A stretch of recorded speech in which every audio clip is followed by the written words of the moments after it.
La muerte por intoxicación con cianuro es una muerte terrible. Es relativamente rápida, pero terrible. Depende mucho de la cantidad del veneno que sea ingerida y del propio tipo de cianuro que se esté ocupando. Pero los efectos en general son los mismos. El agente inhibe la interacción del oxígeno con las moléculas, provocando una especie de asfixia a nivel molecular que progresa, afectando los órganos internos, afectando los músculos, afectando el sistema nervioso central, lo que conlleva a que el individuo intoxicado comience por experimentar mareos intensos, dolores musculares espantosos, convulsiones, pérdida del conocimiento y la muerte. Pero dentro de los fenómenos que se presentan en ese cuerpo afectado, se encuentra, por ejemplo, el llanto. Se dice que las personas que mueren intoxicadas por cianuro lloran, un efecto colateral del daño a nivel molecular. ¿Usted qué cree? ¿Por qué no se queda conmigo?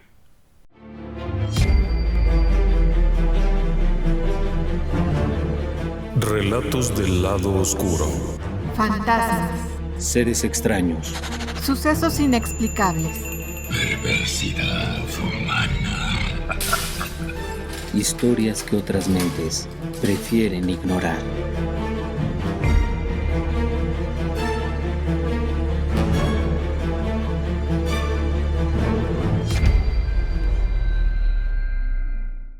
...10 de febrero de 1979... es un sábado. Estamos en Buenos Aires, Argentina, en la calle México, en el barrio de Montserrat. La señora Nilda Adelina Gamba es una mujer argentina que se encuentra en los 60s. Es una persona normal. Vive sola en un departamento, en el mismo edificio donde viven algunos familiares. Aquel sábado ha estado contenta. Ha recibido una visita por la tarde de una amiga. Han estado tomando té y comiendo masitas Petit Four. Son una delicia argentina, una especie de pequeños bocadillos dulces, postres, confitería fina, como usted quiera llamarle. El hecho es que han estado muy contentas hasta bien entrada la tarde cuando se retira la amiga. Sin embargo, un rato después, esta mujer comienza a experimentar dolores espantosos en todo el cuerpo. Un mareo que no le permite estar de pie, la sensación extraña de la falta de aire y esta situación que comienza a afectarle los músculos, provocándole una especie de espasmos que le retuercen los brazos, la arquean en una serie de contorsiones extrañas. Es un dolor tremendo. Claro, la pobre Nilda ha sufrido anteriormente algunos ataques diabéticos, es una persona con la salud muy comprometida. Por ello, cuando escuchan el grito, los vecinos vienen a ver de qué se trata y la encuentran en ese estado. Inmediatamente se hace venir al médico, quien ha atendido a la paciente durante algún tiempo. Lo primero que examina es el abdomen. Evidentemente, esta persona tiene una intoxicación. Si bien se le ve adolorida, no se le ve en un estado crítico. O por lo menos es lo que el médico considera. De hecho, interpreta aquello como una intoxicación por haber comido algo mal cocinado o algo que estaba echado a perder. No presta mucha atención al detalle del peculiar olor que emana de su aliento. Un olor similar al mazapán o a las almendras. Es curioso. Pero no le presta tanta atención porque para ese momento la molestia ha disminuido. Nilda se encuentra recostada y junto a ella está su vecina y, por cierto, familiar en algún grado, la señora Murano. Permanecen ahí un rato, el médico da una receta con algunos elementos y algunas sugerencias, se envía al portero, al chico que abre y cierra la puerta para que vaya a traerlas a toda prisa. La vecina aquella, la señora Murano, se ofrece a cuidar de la enferma. Finalmente son amigas de toda la vida, se quieren mucho. Han estado reunidas ahí varias veces, comparten muchos intereses, comparten amistad, y hay algún grado de parentesco, o es una concuña, o algo parecido. El hecho es que se ofrece a cuidarla. Por supuesto que sí, muchas gracias. Es necesario que haya alguien con ella por cualquier situación que pudiera presentarse. Nilda, que ha recuperado un poco el aliento, mira con gusto a su amiga que está con ella y le agradece. ¿Para qué son los amigos sino para cuando hace falta que alguien le cuide? Muy bien, el médico se retira. Traen las provisiones aquellas y rápidamente la señora Murano agradece al conserje, al portero, que se retira del lugar mientras ella está preparando el medicamento. Entrada la noche, sin embargo, una llamada alerta nuevamente al médico. Es una llamada desesperada. La señora Murano informa que su amiga se ha puesto mucho peor y que ahora no responde nada, que está totalmente ausente. El médico le pide 2 o 3 datos que le hacen pensar que ha entrado en estado de coma. Sin pensarlo 2 veces, toma el automóvil y se dirige a toda velocidad. Llegando allá, sin embargo, no hay nada que hacer. Cuando el médico llega, el cuerpo aún conserva cierta temperatura, está como si estuviera dormida, pero en realidad ya no hay signos vitales. Nilda ha muerto. Su amiga, familiar, lo que sea, la señora Murano que está ahí junto, a la que todos conocen cariñosamente como Gilla, lamenta aquella pérdida, está golpeadísima por esto, y le pregunta al médico a qué pudo haberse debido esto. El médico considera 2 o 3 factores. Obviamente, esta señora en sus 60s, con un historial de enfermedad, pudo haber sufrido una intoxicación por algo que comió. Simplemente alguna pieza de pollo echada a perder, alguna cosa del refrigerador que no estaba bien conservada que le ha provocado una intoxicación. Su cuerpo, debilitado por la diabetes y por otros achaques que ya tenía, no pudo resistirlo y ha fallecido. El médico extendería un certificado. Hay quienes dicen que el certificado no fue de este médico, pero bueno. Hay un certificado médico que avala la muerte natural por un paro cardíaco no traumático, es decir, una muerte natural. La difunta es llevada a una funeraria en donde se realiza un funeral muy austero con unas pocas personas que se acercan a compartir la pena. Ahí se puede ver a Gilla, es decir, la señora Murano, a un par de familiares visiblemente afectados. La señora Murano está muy golpeada. Ella y Nilda han compartido tantas cosas, tantas tardes de té, tantas idas al casino, tanto ir aquí y allá. Es más, vivían casi juntas. Nilda vivía en el departamento 21 y Gilla en el departamento 20 del 1177 de la calle México, en el barrio de Montserrat. Así es que no podían ser más cercanas. Aquello la ha golpeado mucho. Cuando llegan las demás amigas, hay muchos abrazos y en cada ocasión Gilla se le ve tan golpeada. Era una vida larga juntas, o por lo menos algunos buenos años que habían pasado. Sería sepultada en el cementerio de la Chacorita y el asunto terminaba ahí. El 19 de febrero de aquel año de 1979, la señora Murano visita a su amiga, Leira Formisano de Ayala. Es más conocida como la Chicha Formisano o la Chicha Ayala.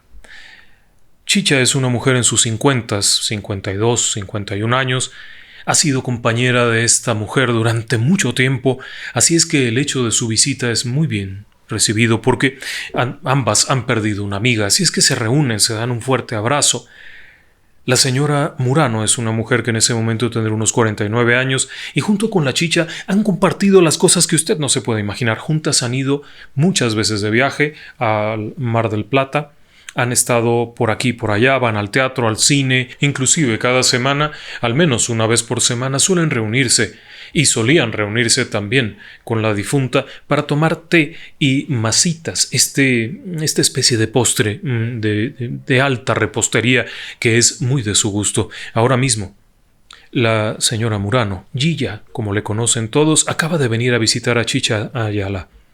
Entra a la casa, se sientan, toman té. Ella ha traído una caja con estas pastitas muy sabrosas y han estado ahí platicando. Cuando sale se despiden, pero han quedado de reunirse más tarde porque Gilla tiene unos boletos para el teatro y desea que Chicha la acompañe. Es decir, estas señoras todas tienen pequeños motes. muy dulzones y un poco cursilones, como buenas señoras de la sociedad de Buenos Aires de los años 70. Así es que la Gilla Murano va a pasar por la Chicha de Ayala para ir al teatro. Muy bien, se despiden, mua, mua, un beso, otro beso, son amigas de todo el tiempo, íntimas, muy íntimas, tan íntimas, que bien se sabe que en más de una ocasión, la Chicha le ha tapado sus infidelidades a la Gilla, que mire que las tiene. Todo mundo lo sabe. Y ella tampoco lo oculta, de hecho lo presume con las amigas. Pero la Chicha le ha tapado esto, más de una vez ha dicho que estaba con ella cuando en realidad ha estado por ahí en alguna parte.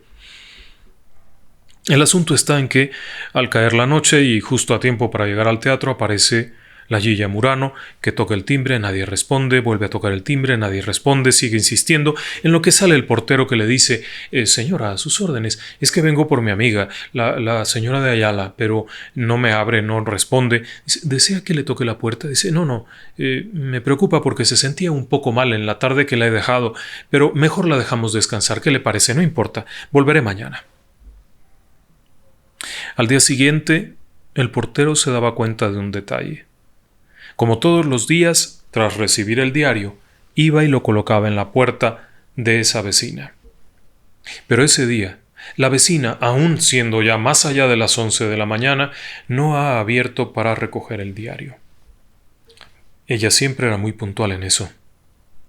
Por la tarde, ninguno de los diferentes inquilinos de aquel edificio de la avenida Belgrano la han visto salir de su apartamento. El portero no la ha visto salir, como todas las tardes, a traer alguna cosa, a la compra o de visita. No ha salido para nada. Para que no se arruine si es que llegara a haber alguna lluvia en aquel verano de 1979 en Argentina, decide recoger el periódico y guardarlo. Y echarle una leidita, por supuesto. A la mañana siguiente repite la misma faena, va y coloca el periódico en la puerta y espera. Y espera y espera, pero no hay respuesta. Es extraño. Cuando el conserje, portero, como quiera usted llamarle, acerca el oído a la puerta, puede escuchar que el televisor está encendido. Le tranquiliza pensar que la señora simplemente no tiene interés por abrir. Así es que sigue con sus actividades cotidianas y al caer la tarde pasa y recoge el diario que guarda. Para la noche todo sigue igual.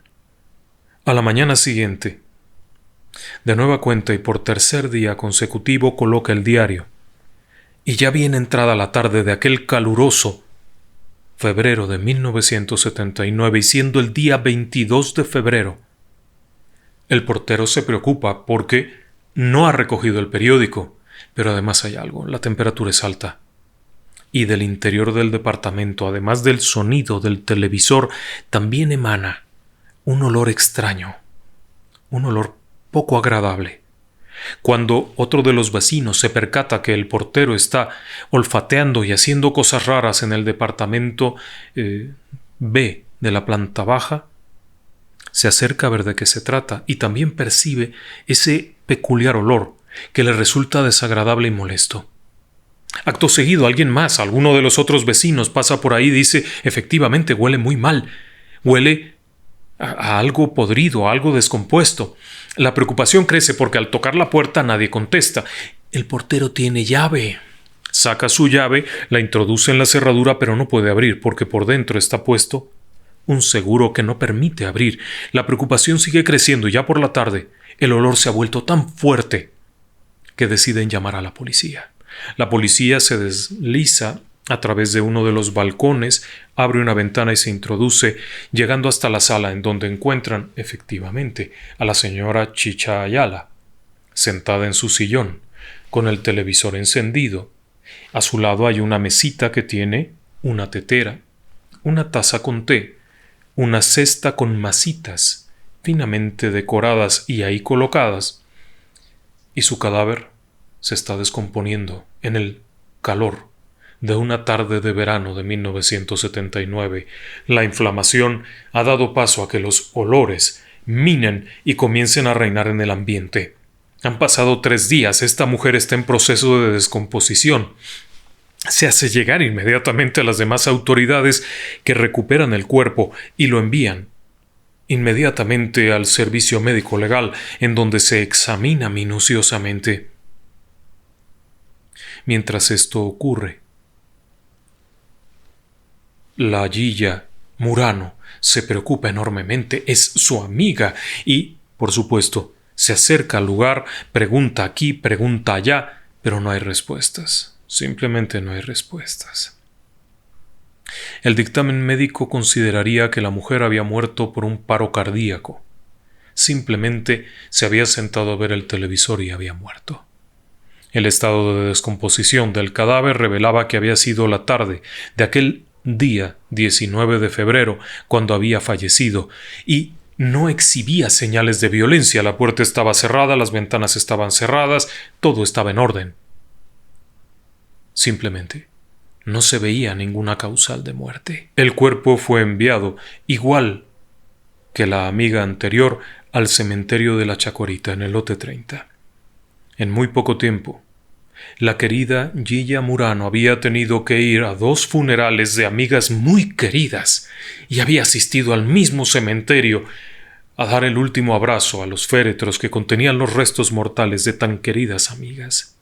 Se le veía destruida, sin duda alguna destruida. Cada vez que alguien llegaba al funeral, la Gilla se retiraba los lentes oscuros que cubrían su rostro para secar unas lágrimas, o por lo menos es lo que parecía, mientras expresaba su tristeza y su dolor por semejante pérdida. Después de eso, hubo silencio. Poco se habló realmente. 2 personas mayores, por lo menos, una de ellas con la salud muy comprometida, la otra aparentemente no tenía ningún problema. Vivía sola, eso sí, vivía sola. Su hijo había ido a estudiar a otra parte y no tenía marido, había enviudado hacía algún tiempo. Era una mujer con una posición económica muy desahogada. Pasan los días, termina febrero, y entonces sobreviene otro evento. Es el 24 de marzo de 1979. Y ahora toca el turno a Carmen Zulema del Giorgio de Venturini. También es amiga, es un círculo de amigas, son varias amigas, todas ellas muy queridas. Han compartido lo que usted no se imagine. Vieron a los niños crecer, compartieron aventuras, fueron juntas a la playa, fueron juntas al casino. No había una semana que no se reunieran para darse abrazos y besos y muah muah. Por supuesto, también iban de compras. El antiguo ritual aquel de ir a conseguir la prenda de importación, la joya bonita, la pieza de seda. Claro está que Carmen Zulema del Giorgio es una mujer de mucho dinero. Y, obviamente, aquella tarde cuando escucha el portero y las personas que estaban en su edificio un movimiento inusual, después escuchan abrirse la puerta, escuchan unos pasos que tambalean y luego un golpe sólido de alguien que cae al suelo y rueda. Se espantan, van corriendo y encuentran que la señora Zulema, a la que todos conocen cariñosamente como la Mema del Giorgio, o Mema, ha caído casi un piso de las escaleras rodando. Está inconsciente, está muy mal, se le ve muy mal. No cabe duda alguna de que esta mujer está muy grave. Inmediatamente el portero grita frenéticamente que alguien llame una ambulancia. Alguien más grita un auxilio si hay un médico.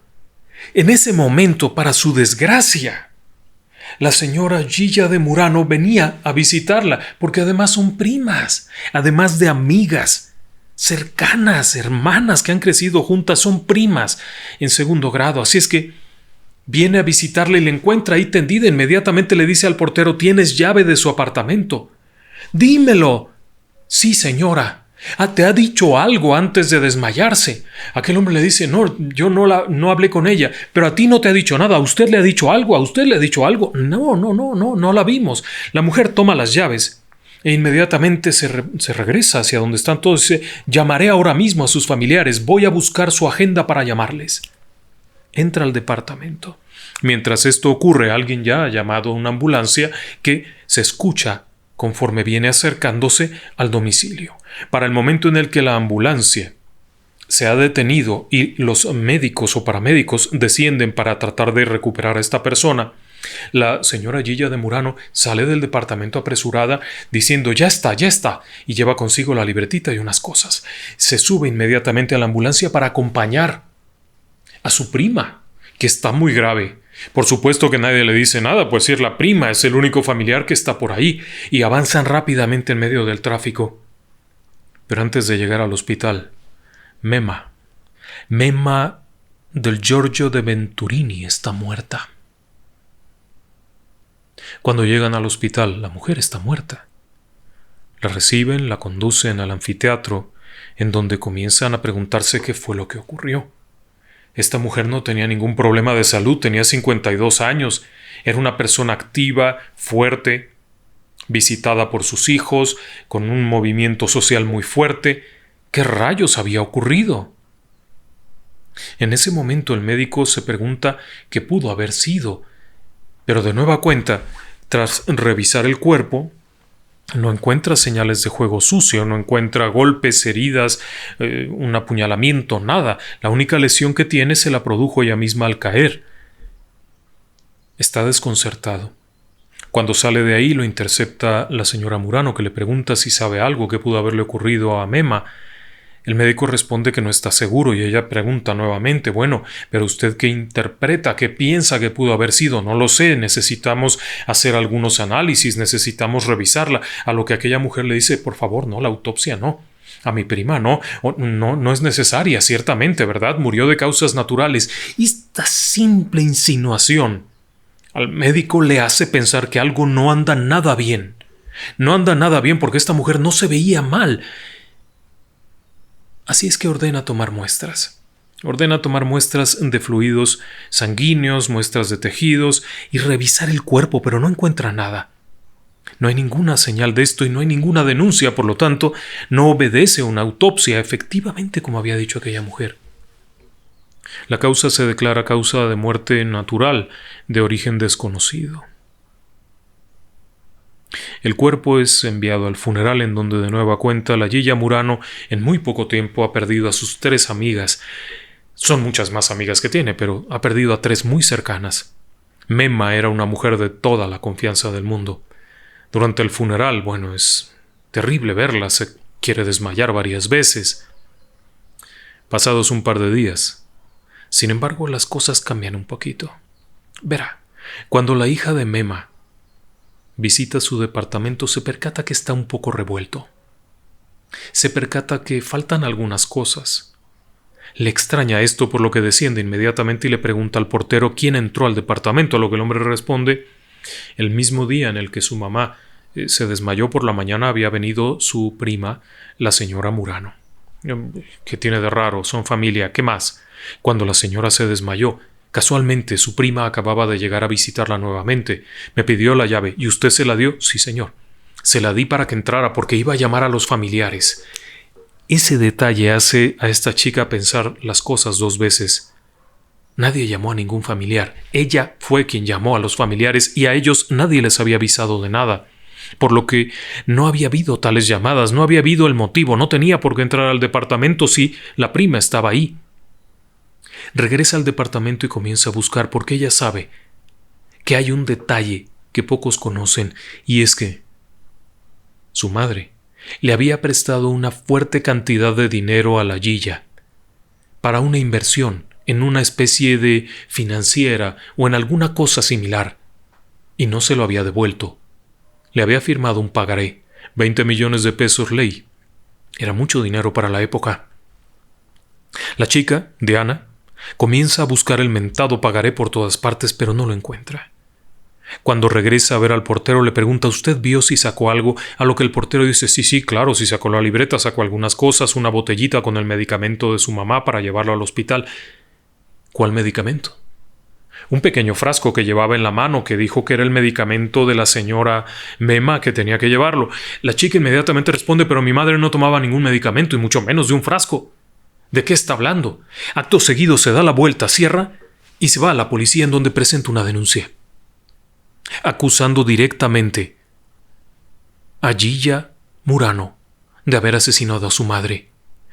Inmediatamente la policía comienza a atar cabos y a investigar. Las 3 mujeres tenían algo en común. Las 3 eran amigas íntimas de la Gilla Murano. Las 3 murieron súbitamente sin que hubiera ningún antecedente inmediato que pudiera justificarlo. En las 3 ocasiones, la última persona que les había visitado era la Gilla Murano. Y en todas las ocasiones, la Gilla Murano había compartido con ellas masitas, petit four, y habían tomado té. Inmediatamente se ordena la exhumación de los restos de las 2 primeras amigas, pero ha transcurrido un mes. No pierda de vista eso. Así que los análisis no resultan concluyentes por una sencilla razón. El cadáver, conforme pasan los días en su proceso de descomposición, comienza a generar variantes de cianuro. Sí, una serie de compuestos en los que hay cianuro. Por lo tanto, identificar un envenenamiento por cianuro en un cadáver que tiene un mes de estar expuesto a la tierra es muy difícil, pero sorpresa. El cadáver de la Mema apenas tiene un día, por lo que al ser retirado de la tumba inmediatamente se procede al análisis y se encuentran niveles de cianuro que no se pueden justificar en el proceso de descomposición cadavérica de ese cuerpo. Esta mujer fue envenenada, se da la orden de alerta y se procede a la detención de la Gilla Murano, quien por supuesto está en su departamento de la calle México 1177, el número 20. Cuando la policía llega y toca la puerta, amablemente abre y pregunta en qué les puedo servir. Está usted detenida por el asesinato de las 3 mujeres tal. Pero yo no las maté. Está usted acusada de tal y tal y tal y tal. Bueno, permítanme. Por favor, pasen, tomen asiento y denme 5 minutos. La señora Murano entra en su habitación, en donde se arregla el pelo, se coloca algunas joyas, se coloca un pullover, es decir, un suéter bonito, y se maquilla un poco, y entonces sale y dice: ahora sí podemos irnos. Las autoridades comenzarían entonces un juicio. La mujer queda detenida y permanecería en prisión hasta 1982. Durante el juicio se presentarían pruebas de cargo de envenenamiento. Sin embargo, la defensa lograría influir grandemente en los jueces, de tal forma que en aquel año de 1982 fue exonerada y liberada. Aparentemente, la información de los cadáveres que habían sido exhumados no bastaba para comprobar su participación. El tercer caso tampoco bastaba para asegurar que ella había sido la asesina. Ninguno de los testigos podía afirmar que ella hubiera sido la persona que había intoxicado a esta mujer. Por lo tanto, fue exonerada. Pero quedaban muchas dudas. Los policías, el fiscal, no estaban de acuerdo en esto. Era un momento muy extraño para el país. Argentina estaba enfrentando el proceso de la dictadura militar, que se llamó la dictadura militar desde 1976 hasta 1983 más o menos, así que era un país que estaba inmerso en una serie de situaciones inusuales. Y recuerde usted que esta mujer, la Gilla, era una mujer de sociedad, pero además era una persona muy peculiar. Déjeme que le explique quién es. La Gilla Murano no era otra que María de las Mercedes Boya Aponte de Murano, casada con Antonio Murano, un abogado. Esta mujer, nacida en 1930 en Corrientes, en Argentina, había sido hija de un militar que alcanzó el grado de teniente coronel y era hermana de un militar que alcanzó el rango de general durante el período de la dictadura militar. Así es que no era un personaje fácil de señalar como asesina, pero además era una mujer increíblemente conocida. La Gilla Murano era una mujer de sociedad. Tras haber contraído matrimonio, había mudado su residencia al barrio de Montserrat, el barrio donde estaban oficinas, donde estaban casonas, donde estaba todo el movimiento. Esta chica, que había comenzado siendo una chica de la provincia, al llegar a Buenos Aires, se deslumbró de aquello, le encantaba la idea. Había estudiado para maestra, pero jamás hizo una sola clase, nunca dio una clase, nunca estuvo en una escuela. Prefirió dedicarse a ser una figura pública. No es que fuera guapa.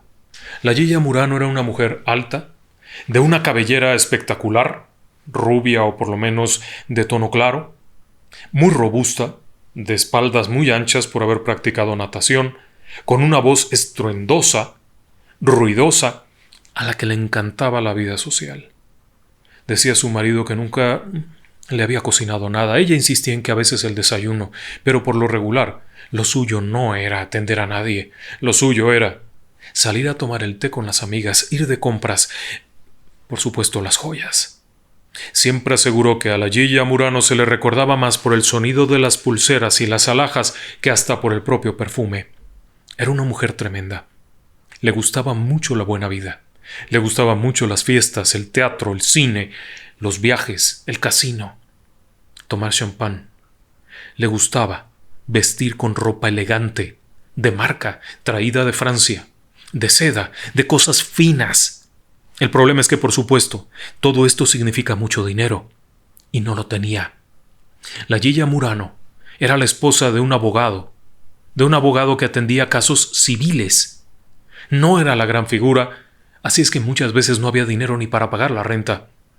Aspiraba a ser una socialité, pero vivía en un pequeño departamento, el 1177 de Montserrat, en esta calle México. No era un edificio elegante, era un edificio que ya tenía algunos años, con departamentos pequeños en malas condiciones. Este departamento donde vivía, en el número 20, no era exactamente elegante, más bien era pequeño, con varios muebles amontonados, así es que no solía recibir visitas. Prefería acompañarles a algún restaurante. Solía llamar al mozo y decirle: «¡Qué barbaridad! Estamos de suerte. Hoy tenemos a Marlon Brando sirviendo el té. ¡Qué guapo, eh!», para que en cuanto el muchacho diera la vuelta y fuera a traer algo, se volteara y dijera: «Dios mío, es el tipo más horrible que he encontrado en mi vida. ¿Quién lo trajo a trabajar aquí?», para reírse de esto. No era raro que pudiera tener esa extraordinaria habilidad para convencerte de venderte algo, de quitarte algo, de agarrar algo. También se le conocía por un detalle peculiar. A la Yiya Murano le gustaban los hombres. Muchos, varios, los que fueran. Hasta el punto en el que un buen día el pobre Antonio terminó por pedirle la separación. Sin embargo, en una Argentina convulso, complicado como era en ese momento, el divorcio no era una opción. Por lo que Antonio Murano se fue del departamento. No vivía ahí mismo. Estaba harto de los engaños, de las infidelidades, de todo tipo de trampas. La Yiya, además, era una administradora férrea con el dinero, porque siempre le gustó gastarlo, no producirlo. Así es que, cuando Antonio comenzó a perder el interés y enviar estrictamente el dinero necesario para el sostenimiento de Martín, el único hijo que habían concebido, las cosas comenzaron a complicarse. La Yiya Murano seguía deseando vivir la gran vida. Era una mujer que llamaba la atención, era una mujer que hacía ruido a donde llegaba, se escuchaban los tacones, su risa, la voz, cuando llamaba al mesero, cuando le hablaba a las amigas, cuando se reía estrepitosamente. Era una mujer ruidosa, pero al mismo tiempo era una mitómana. Era una mujer que podía presumir de las riquezas de la hacienda de su abuelo, para después hablar de las maravillas que había conocido en sus viajes por todas partes, del castillo en donde había estado alojada, de su amigo y amante, el político, el destacado militar que había sido su amante a escondidas y del que no podía decir el nombre. Y todo esto ciertamente era una mujer adicta al sexo, pero también era una mujer adicta a mentir, a engañar, y era estupendo en esto. ¿Y sabe por qué? Porque los asesinos seriales son muy buenos mintiendo. Es algo que tienen en sí. Muchos de ellos suelen tener esta faz de normalidad, de naturalidad, pero al mismo tiempo no experimentan ningún tipo de empatía. Pueden estar contigo riéndose, besándote, abrazándote, queriéndote, para después cortarte el cuello y dejarte desangrar. Y así lo reflejaba el estudio y el perfil psicológico que se hizo, porque esta mujer, para 1985, cuando ha terminado la dictadura militar, cuando está todo el montón de juicios, de pronto un fiscal dice: «Hey, este caso no está resuelto y esta mujer está libre». Cuando se reabre el caso en 1985, se dan cuenta que todas las evidencias apuntan a que la Yiya Murano mató a sus 3 amigas envenenándolas con cianuro. Pero en su momento la presión por estos parentescos, y muy probablemente porque sí existía por ahí algún amante en una posición encumbrada, terminaron por liberarla, pero ahora en un régimen diferente. Inmediatamente es detenida y enviada a la prisión. Las siguientes investigaciones llevarían a un nuevo juicio en el que sería condenada a cadena perpetua. Sí, acusada de los 3 homicidios, pero bajo sospecha de al menos 10 más. Los investigadores que comenzaron las pesquisas se dieron cuenta que esta mujer tenía un perfil particular, un perfil que embonaba perfectamente en una asesina múltiple. Su habilidad para engañar, su habilidad para inhibir cualquier tipo de remordimiento o de empatía hacia la víctima, la convertía en esto. Había tenido relación de negocios con las 3 mujeres. A las 3 les había propuesto negocios espectaculares. A las 3 les había prometido ganancias inimaginables a partir de sus ahorros. Y le entregaron el dinero.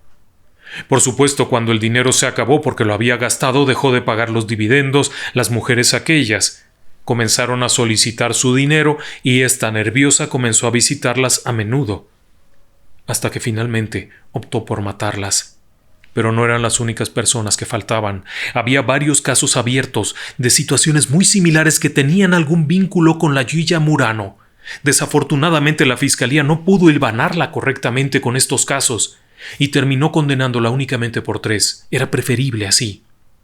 No demeritarían el caso, atrayendo otros casos que no pudieran acreditar por eso. Los demás casos no fueron llevados a juicio. Sin embargo, estaba relacionada. Era una mujer apta para mentir, para hacerse querer, para entrar en un ambiente desconocido y adaptarse perfectamente hasta el punto en el que la prisión le sentaba igual de bien que la sociedad. Estando en la cárcel, comenzó a relacionarse aún con las prisioneras más violentas y peligrosas, de amigas cercanas, al punto en el que una buena tarde se le podía ver sentada en una mesa, pintándole las uñas a una asesina violenta, para después darse abrazos y besos y seguir jugando cartas como si fueran 3 señoras de la alta sociedad tomando té. Cuando alguna de las reclusas era liberada, a la salida a la puerta, era obvio encontrarse a la Yiya Murano despidiéndola, abrazo, beso, caricias, dándole arreglos en el cabello, dando consejos al tiempo que se iba, para después volver y seguir controlando en la prisión. Esta mujer no era una reclusa más, era la lideresa. Apta, fácil de moverse. Se considera que por lo menos una veintena de reclusas fueron agredidas violentamente por otras reclusas bajo el mandato de esta mujer. Sí, es poco conocido el hecho de que tenía el control, como todo buen psicópata. Muchas personas se preguntan cómo es que un hombrecito anciano, delgadito, podía asesinar a personas del doble de tamaño y peso. Por lo mismo. Pero la historia no termina ahí. Si usted cree que con esto ya terminamos, no, por supuesto que no. La Yiya Murano fue liberada en 1995 bajo un esquema nuevo que surgió. En el 95, con el advenimiento de la democracia, Carlos Saúl Menem y demás, hubo una especie de amnistía hacia los reos. La ley del 2x1. Las personas que habían estado presas durante un periodo de tiempo antes de ser sentenciadas podían apelar y se les aplicaba una especie de mejora en su condena, de tal manera que una persona que tuviera 4 años de prisión previo a la sentencia se le consideraría que había cumplido 8, el 2x1. Así que, para 1995, la Yiya había concluido su sentencia. No había tal cadena perpetua, se la habían conmutado por 25 años de prisión, que bajo el esquema del 2x1 se convertía en 16 y la cumplió, y salió. Salió libre. A la salida de la cárcel había periodistas, fotógrafos, cámaras de televisión esperándola. Había sido el gran caso en su momento. Por supuesto, cuando sale se niega a dar entrevistas, ¿no? Claro que no. De ninguna manera se tapa el rostro, pide discreción, porque no se había podido peinar ni maquillar y no llevaba sus joyas adecuadamente. Aunque usted no lo crea, poco tiempo después estaría dando entrevistas. Se convertiría en la cronista de moda del programa La Hoguera. Sería invitada recurrente del programa de Mirta Legrand, en donde platicaría todo tipo de aventuras, prestaba entrevistas, daba autógrafos. Se volvió nuevamente una socialité. Y, como tal, obviamente se movía con una habilidad extraordinaria, de tal manera que si alguien quería una entrevista, primero tendría que invitarle un buen desayuno, segundo tendría que ofrecerle algo que valiera la pena, ya fuera un poco de dinero, algún regalo, alguna cosa linda. Murió en el año 2014. Se había convertido en una anciana con un problema demencial. Ya no recordaba nada, estaba ausente, estaba viviendo en un geriátrico. Tras haber sido ingresada en prisión, su esposo Antonio, el esposo legítimo, falleció. Para 1995, poco después de haber salido de prisión, contraería matrimonio con un hombre que, al darse cuenta que se había casado con la Yiya Murano, la asesina, Se divorciaba inmediatamente y salía en una entrevista en donde aseguraba que solo habían pasado la primera noche, la noche de bodas, y después no quería saber nada de ella. Su propio hijo Martín escribiría un libro en donde declararía que su madre era una asesina terrible y una serie de cosas. Pero la historia tampoco termina ahí, porque todavía más adelante volvería a contraer matrimonio con un hombre invidente. Este hombre invidente le ofrecería su departamento, la trataría como una reina, y ella declararía que estaba encantada, que lo adoraba, que era su sueño ideal. Y por supuesto, no negaba que tenía otros amantes y que seguía teniendo, y hablaba unas barbaridades tremendas. Pero entonces fue echada de la casa cuando la hija adoptiva, es decir, la hija de aquel hombre, declararía a la policía que sospechaba que la Gilla la estaba intentando envenenar tras haberse enfermado al comer algo que ella había preparado. Sería enviada a un geriátrico en donde viviría el resto de sus días hasta su muerte. Es triste pensarlo, pero todavía, muy entrada en el final de su vida, seguía fantaseando con las mismas cosas. Pero es un caso único en la historia, de una asesina a la que se le acreditaron los crímenes. Cabe señalar que ella siempre lo negó. Cada vez que alguien la entrevistaba decía: yo no maté a nadie. En el juicio, ella aseguró: yo no invité a comer a nadie, yo no envenené a nadie, yo no maté a nadie. Pero durante una entrevista muy recordada, la Gilla Murano sonriente diría: los asesinos siempre son mentirosos. ¿Usted qué piensa? Y bueno, ahora para quitarnos el sabor a cianuro de la boca, ¿qué le parece si mandamos algunos saludos? Mire usted, Mauricio Alcalá, su amigo César y su hija Norberta nos están acompañando. Norberta está un poquito triste, por eso le decimos: ánimo, ánimo. Esto sigue, esto no acaba, esto es mucho más allá. Hay que ver mucho más allá. La vida puede crecer hasta donde nosotros la dejemos crecer. Para Denise Juárez Espinosa, Dion y su papá, don Nachito, que nos acompañan. Marta y Daniel, que nos acompañan en Florida. Valeria y sus papás, que se sientan a escucharnos juntos en la Ciudad de México. Eduardo Bea, él trabaja en un hospital en Toluca y nos escucha mientras está trabajando. Ojalá y no haya muchos fantasmas por allá. Sergio Escalante desde Argentina. Patrick Rosas. Patrick Rosas es un amigo que todos conocemos. Siempre está en el canal, siempre está acompañándonos. Es la persona que está siempre en el chat, apoyando, ayudando a sostener el canal. Es un tipazo. Y ahora mismo le mando un saludo a su papá. Ojalá y nos acompañe juntos Patrick. Patricio desde Chile, quien se está recuperando de una enfermedad y anda un poquito de capa caída. A él le vamos a decir algo. Siempre recuerde: larga vida, mucha inteligencia, mucha pasión, mucha fuerza. No lo olvide, todos la tenemos en la palma de la mano. Para Alberto Juárez, que nos acompaña junto a su esposa y junto a su suegra. Así es que todos juntos, muy bien, un fuerte abrazo. Pilar León, don José Altamira y su nieta, que nos escuchan desde Viña del Mar en Chile. Un abrazo a los tres. Juntos, vamos, todos juntos, un buen abrazo. Amalia y su abuelita, que también nos acompañan. Eresh Kingal Beta, su mamá Carmen, su hermana Nicole y su sobrina Antonella, que nos escuchan en Bolivia, en La Paz, todos juntos. Hombre, qué grato. Muchas gracias por esto. Queremos agradecer especialmente a Iraís Yardón, a Mármol Skywalker y a Brisa, quienes apoyan al canal a través de unos donativos que hay ahora que se llama Super Thanks o no sé cómo se llama, pero está ahí y les agradecemos mucho este apoyo. Y por último, si usted pensaba que ya habíamos terminado, mandemos unos cumpleaños, ¿qué le parece?